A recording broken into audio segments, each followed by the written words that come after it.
डर के मारे अपनी आंखें बंद कर ली। मौत सिर पर खड़ी थी और पायल बेबस थी। एक झटके से पायल का शरीर हवा में उड़ गया।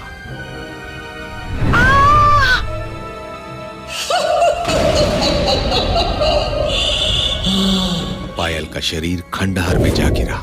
चारों तरफ सन्नाटा था, जैसे कुछ हुआ ही ना हो। पता नहीं सूरज कितनी देर तक बेहोश रहा, लेकिन जब उसकी आंखें खुली वो कहीं और था। ब्रूनो, क्यों भौंक रहे हो? बाहर से आवाज आई और एक बूढ़ा आदमी अंदर आया। सूरज काफी डरा हुआ था। उसके मन में कई सवाल थे। बाबा, मैं आपको कहाँ मिला? मेरी मंगेतर पायल मेरे साथ थी, वो कहाँ है? हाँ, शायद हमारा एक एक्सीडेंट भी हुआ था। प्लीज बाबा, प्लीज बताइए मेरी पायल कहाँ है?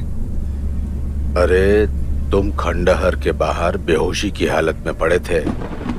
अच्छा हुआ ब्रूनो ने तुम्हें देख लिया। मैं तुम्हें अपने घोड़े पर लाद कर किसी तरह यहाँ तक ले आया, मगर मुझे वहाँ कोई लड़की नहीं दिखी। पायल कहाँ गई? वो मुसीबत में होगी, मुझे जल्दी कुछ करना होगा। अरे, मुझे पहले पूरी बात बताओ बेटा। आखिर तुम्हारे साथ क्या हुआ था?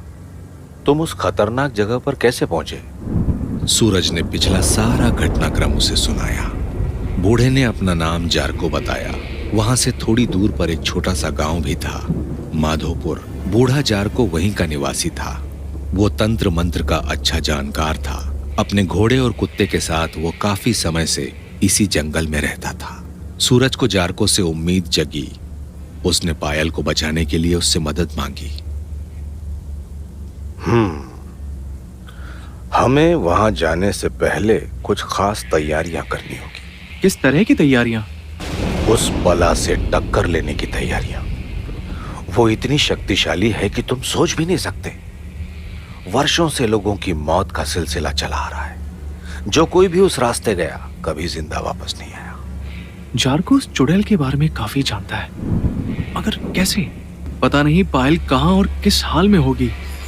या तो वो मारी गई होगी, या फिर क्या? या फिर उस चुड़ैल के वश में होगी। सीलन और बदबू से भरे कमरे में पड़ी पायल को होश आ रहा था। उसने उठने की कोशिश की, पर वो हिल भी नहीं पा रही थी।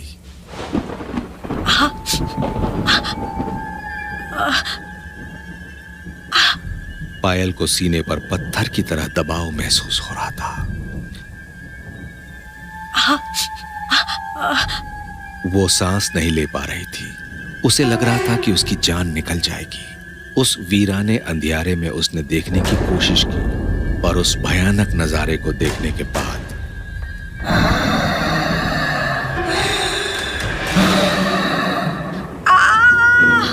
उसकी घुटी हुई आवाज ही बाहर आ सकी।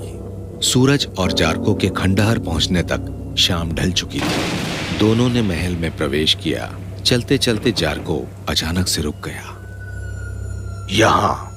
यहाँ इस जगह पर सबसे ज्यादा नकारात्मक ऊर्जा है। इसका मतलब वो आसपास ही है। सूरज डर के मारे सिहर रहा था, लेकिन अपने प्यार की खातिर वो कुछ भी करने को तैयार था। बदकिस्मती और मौत अपनी दोस्ती निभाने की तैयारी कर रहे थे। वो ऊपर ही है। और रात का अंधियारा भी अपने पांव पसार चुका था। नीचे झुको। वो जान चुकी है कि हम लोग यहाँ आ चुके हैं।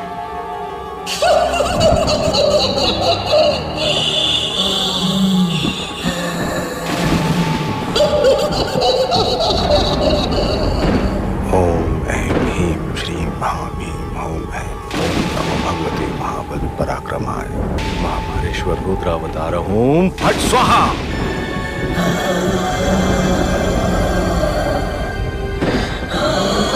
ये सब करना बेकार है जारको। इस लड़की के शरीर और आत्मा में अब मेरा अधिकार है। इसको तो अब मरना ही होगा, और साथ में तुम दोनों भी मारे जाओगे। जारको ने उसे तौलने के इरादे से ललकारा। तो फिर देर किस बात की है? आ जाओ। खुली चुनौती ने उस दुरात्मा को और ज्यादा गुस्सा दिला दिया। मैं तुम्हें कच्चा चबा जाऊंगी।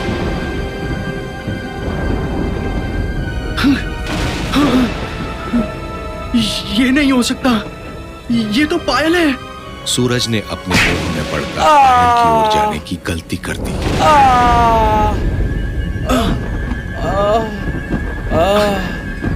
होश में आओ पायल। चुड़ैल जारको की तरफ लपकी, लेकिन जारको ने एक भस्म चुड़ैल के ऊपर फेंकी। पायल और चुड़ैल की मिली-जुली चीखों से पूरा खंडहर गूंज उठा।